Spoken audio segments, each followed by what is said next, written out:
முதல் ராஜாவாக கர்த்தர் அவனை மாற்றினார்.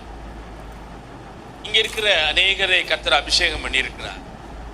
இந்த அபிஷேகத்தின் அனுபவத்துக்கு பின்பதாக உங்களை எப்படி சபைக்குள்ளும் சமுதாயத்துக்குள்ளும் உங்க குடும்பத்துக்குள்ளும் பிளேஸ்மெண்ட் பண்ணியிருக்கிறார்னா, உங்க குடும்பத்துல நீங்க தான் பெரிய ஆளா இருக்க முடியாக அல்லது மேன்மை உள்ளவளா இருக்க முடியாக கர்த்தர் உங்களை மாற்றி இருக்கிறார்.